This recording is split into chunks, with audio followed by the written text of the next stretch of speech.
એની આજે આપણે MCQ series 2 લઈને આવ્યા છીએ.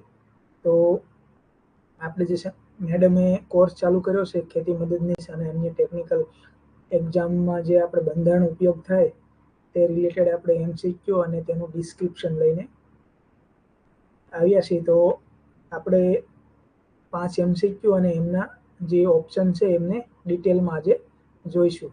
તો સ્ટાર્ટ કરીએ આપણે પહેલા MCQ થી. તો પહેલો MCQ છે આપણો કે આમુખ એ બંધારણની જન્મકુંડળી છે એવું કથન કોણે કહ્યું હતું? તો ઓપ્શન આપેલા છે કે N.A. પાલખીવાળા, પંડિત ઠાકુર ભાર્ગવદાસ, પૂર્વ ન્યાયાધીશ મોહમ્મદ હિદાયતુલ્લાહ અને કનૈયાલાલ મુનશી. તો આમુખ એ બંધારણની જન્મકુંડળી છે એવું કથન કનૈયાલાલ મુનશી છે એમને કીધું હતું. કનૈયાલાલ મુનશી અને કમા મુનશી છે એમને કીધું હતું. હવે આપણે જોઈએ કે એમના આ અલગ અલગ જે N.A. પાલખીવાળા અને એમને આમુખ વિશે શું કીધું હતું. તો ચલો જોઈએ. તો જુદા જુદા વ્યક્તિઓ છે એને આમુખ વિશે છે એ પોતાના મંતવ્યો આપ્યા હતા. તો એ બાબત અહીંયા છે કે આમુખ એ જન્મકુંડળી છે એવું કોણે કીધું હતું? તો એ કનૈયાલાલ મુનશી છે, જેમનો જન્મ છે એ ભરૂચમાં થયો હતો. પછી આમુખ એ બંધારણનું પરિચય પત્ર એટલે કે ઓળખપત્ર છે એવું કોને કીધું હતું? તો કે N.A. પાલખીવાળા છે એને એવું કીધું હતું કે આમુખ એ બંધારણનું પરિચય પત્ર અથવા તો ઓળખપત્ર છે. પાલખીવાળા અને પરિચય પત્ર ઉપરથી આપણે યાદ રાખવાનું કે પાલખીવાળાએ શું કીધું હતું? તો કે આમુખ એ બંધારણનું પરિચય પત્ર છે. આમુખ એ બંધારણનો આત્મા, હૃદય અને બંધારણની ચાવી છે એવું અને બંધારણનું આભૂષણ છે એવું કોણે કીધું હતું? તો કે પંડિત ઠાકુર ભાર્ગવ દાસ છે એમને જે કીધું હતું કે આમુખ એ બંધારણનો આત્મા છે, હૃદય છે, બંધારણની ચાવી છે, બંધારણનું આભૂષણ છે. પછી આગળ જોઈએ કે બંધારણના આમુખને અમેરિકાની આઝાદીની ઘોષણા સાથે કોણે સરખાવ્યું? તો એ અને બંધારણનો આત્મા છે તેવું કોણે કીધું? તો જે આપણા પૂર્વ ન્યાયાધીશ છે, ન્યાયાધીશ મોહમ્મદ હિદાયતુલ્લાહ, એમને એવું કીધું હતું કે આપણા આમુખને છે અમેરિકાની આઝાદીની ઘોષણા સાથે સરખાવ્યું અને એમને બંધારણની આત્મા છે એવું કહ્યું હતું. તો આ આપણો પહેલો MCQ હતો અને એમના ઓપ્શન. બીજો MCQ છે કે સૌને સમાન કાયદાનું સમાન રક્ષણ છે એ બંધારણના કયા અનુચ્છેદમાં આપવામાં આવ્યું છે? તો અહીંયા આપણે મૂળભૂત અધિકારો છે એમને કવર કરવાની ટ્રાય કરી છે. તો સૌને સમાન કાયદાનું સમાન રક્ષણ છે એ બંધારણના કયા અનુચ્છેદમાં આવે છે? 14, 15, 16, 17 કે 18? તો આમનો જવાબ છે એ અનુચ્છેદ 14 છે. એમાં સૌને સમાન કાયદાનું સમાન રક્ષણ છે એવો ઉલ્લેખ કરવામાં આવ્યો છે. તો ચાલો આપણે જોઈએ એમના ઓપ્શન છે એ 1 by 1. તો જે સમાનતાનો અધિકાર છે એમાં એવું પણ પૂછે કે સમાનતાનો અધિકાર બંધારણના કયા અનુચ્છેદમાં આપવામાં આવ્યો છે?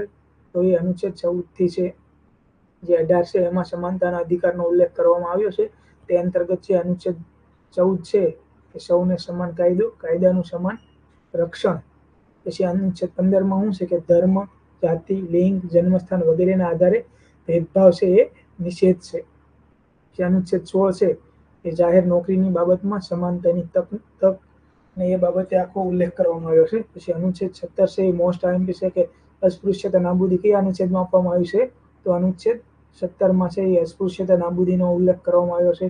પછી અનુચ્છેદ 18 છે એ ખિતાબો અથવા તો જે ઇલકાબો છે, ઇલકાબોની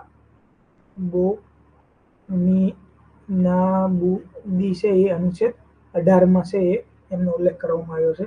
તો ખાસ યાદ રાખજો કે સમાનતાનો અધિકાર છે એ અનુચ્છેદ 14 થી 18માં આવે. અનુચ્છેદ 14માં સૌને સમાન કાયદાનું સમાન રક્ષણ. સૌને સમાન કાયદો છે એ પરિકલ્પના છે આપણે બ્રિટનના બંધારણમાંથી લીધી છે અને કાયદાનું સમાન રક્ષણ છે, સૌને કાયદાનું સમાન રક્ષણ એ અમેરિકાના બંધારણમાંથી લેવામાં આવ્યું છે. એટલે કે કાયદાનું રક્ષણ કોણ કરે? તો કે અમેરિકા કરે. અને સૌને કાયદો સૌ માટે સમાન છે એવું કોણ કહે છે? તો એ બ્રિટન કહે છે. તો આ તો આપણે સમાનતાનો અધિકાર. આગળ જોઈએ તો હવે ત્રીજો MCQ છે જીવન જીવવાનું અને શરીર સ્વાતંત્ર્યનું રક્ષણ બંધારણના કયા અનુચ્છેદમાં આપવામાં આવ્યું છે? તો ઓપ્શન છે અનુચ્છેદ 21, અનુચ્છેદ 21A, અનુચ્છેદ 22, અનુચ્છેદ 23 કે અનુચ્છેદ 24? તો જીવન જીવવાનું અને શરીર સ્વતંત્રનું રક્ષણ છે એ અનુચ્છેદ છે આપણો 21 છે એમાં આપવામાં આવ્યું છે. હવે આપણે એમના 1 by 1 ઓપ્શન જોઈએ ડિટેલમાં. કે સ્વતંત્રતાનો અધિકાર છે એ શું કહે છે. તો જે આપણા મૂળભૂત અધિકારમાં બીજો અધિકાર છે એ સ્વતંત્રતાનો અધિકાર છે, અને સ્વતંત્રતાના અધિકારમાં છે અનુચ્છેદ 19 થી 22 છે એનો ઉલ્લેખ કરવામાં આવ્યો છે. તો અનુચ્છેદ 19માં શું કહે છે, તો અનુચ્છેદ 19માં વાણી સ્વતંત્રતાને લગતા કેટલાક અધિકારો છે. અનુચ્છેદ 19માં વાણી સ્વતંત્રતાને લગતા કેટલાક 6 પ્રકારના અધિકારો આપવામાં આવ્યા છે. એ 6 પ્રકારમાં છે એ આપણે ડિટેલમાં તમે જોઈ લીજો. પછી અનુચ્છેદ 19 એ વાણી સ્વતંત્ર લગતા છે. એમાં 6 પ્રકારના અલગ અલગ પ્રકારના અધિકાર છે કે જે બોલવાનો છે, પછી મંડળી રચવાનો અધિકાર છે, પછી હથિયાર વગર ભેગા થવાનો અધિકાર છે, વેપાર વાણિજ્યને એવા અલગ અલગ પ્રકારના 6 પ્રકારના છે. 19(1) થી તે બી, સી, ડી, એમ છે એ 6 પ્રકારના અધિકારો આપવામાં આવ્યા છે. તો અનુચ્છેદ 19 છે ખાસ કરીને એટલું પૂછે કે વાણી સ્વતંત્રનો અધિકાર કયા અનુચ્છેદમાં આવે, તો અનુચ્છેદ 19માં આવશે. પછી ગુના સામે દોષિત ઠરવા અંગે રક્ષણ છે એ અનુચ્છેદ 20માં આવશે. અનુચ્છેદ 20માં છે એ ગુના સામે દોષિત ઠરવા અંગે રક્ષણ છે ને લગતો છે અધિકાર કયો છે, તો છે અનુચ્છેદ 20 છે. આ અનુચ્છેદ અંતર્ગત છે એ કોઈને પોતાના વિરુદ્ધ છે એ પુરાવા આપવા માટે ટૂંકમાં ફરજ ના પાડી શકાય એ બધું ઉલ્લેખ કરવામાં આવ્યો છે. પછી અનુચ્છેદ 21 છે કે જીવન જીવવાનું અને શરીર સ્વતંત્રનું રક્ષણ છે નો અધિકાર છે એ અનુચ્છેદ 21માં આપવામાં આવ્યો છે. પછી અનુચ્છેદ 21 ક છે એ પણ મોસ્ટ આઈએમપી છે કે 6 થી 14 વર્ષના બાળકોને મફત અને ફરજિયાત શિક્ષણનો અધિકાર છે એ કઈ અનુચ્છેદમાં આવે, તો છે અનુચ્છેદ 21 ક અથવા તો 21 એ છે એમાં આવે. આ અધિકાર છે 86માં બંધારણીય સુધારો 2002 અંતર્ગત છે એ ઉમેરવામાં આવ્યો હતો.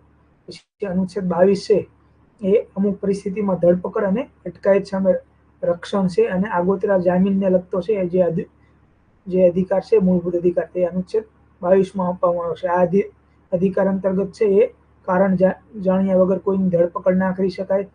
પછી ધરપકડ જો કરવામાં આવે તો એને 24 કલાકમાં છે એ ફર્સ્ટ ક્લાસ મેજિસ્ટ્રેટ સમક્ષ, એટલે કે પ્રથમ વર્ગના જે ન્યાયાધીશ હોય તેમની સમક્ષ રજૂ કરવામાં આવે છે 24 કલાકમાં. એ બધી છે એ અનુચ્છેદ 22માં ઉલ્લેખ કરવામાં આવ્યો છે કે અમુક પરિસ્થિતિમાં ધરપકડ અને અટકાયત સામે રક્ષણ છે એ અનુચ્છેદ 22. પછી 23-24 છે એ શોષણ વિરોધી અધિકાર છે એ અનુચ્છેદ 23-24 છે. અનુચ્છેદ 23 છે એ મનુષ્ય વેપાર અને બળજબરીથી કરવામાં આવતી મજૂરી ઉપર પ્રતિબંધને લગતો છે. પછી અનુચ્છેદ 24 છે એ કારખાના વગેરેમાં બાળકોને નોકરીએ રાખવા ઉપર પ્રતિબંધ. તો આ અનુચ્છેદ છે સ્વતંત્રનો અધિકાર અને શોષણ વિરોધી અધિકાર છે એ આ બંનેના જે અંદર જે અનુચ્છેદ આપવામાં આવે છે એ મોસ્ટ આઈએમપી છે, એક્ઝામમાં પૂછાવાની શક્યતાઓ વધારે છે. તો તમે જોઈ લેજો. આગળનો એમસીક્યુ જોઈએ આપણે કે ચોથો એમસીક્યુ છે કે ગ્રામ પંચાયતની રચના માટે રાજ્ય પગલા ભરશે તથા સ્થાનિક સ્વરાજના એકમો, એટલે કે આ ગ્રામ પંચાયતો છે તે કાર્ય કરી શકે તે માટે રાજ્ય તેને પૂરતી સત્તા અને અધિકાર આપશે એવી જોગવાઈ બંધારણના કયા અનુચ્છેદમાં કરવામાં આવી છે, તો ઓપ્શન છે એ અનુચ્છેદ 39, 39A, 40, 41 અને 44. તો ગ્રામ પંચાયતોની રચના અંગેનો છે જે અનુચ્છેદ છે એ અનુચ્છેદ આપણો 40 છે. મોસ્ટ આઈએમપી તે છે ગ્રામ પંચાયતની રચના અને ભરવા માટે રાજ્ય જે પ્રયાસ કરશે, રાજ્યના માર્ગદર્શક સિદ્ધાંતો છે તે અંતર્ગત છે એ આપવામાં આવ્યો છે. હવે આપણે 1 by 1 જોઈએ. તો અનુચ્છેદ જે ઓપ્શન છે અનુચ્છેદ 39 છે કે સ્ત્રી પુરુષોને સમાન કામ માટે સરખો પગાર, એટલે કે સ્ત્રી અને પુરુષ જો કામ સરખું કરતા હોય તો સ્ત્રીને ઓછો પગાર મળે અને પુરુષને વધારે મળે એવું ના હોવું જોઈએ. એટલે એ માટે છે એ રાજ્ય પગલા ભરશે એવું અનુચ્છેદ 39માં કીધું છે. પછી અનુચ્છેદ 39A છે એ પણ મોસ્ટ આઈએમપી છે કે સમાન ન્યાય અને મફત કાનૂની સહાય.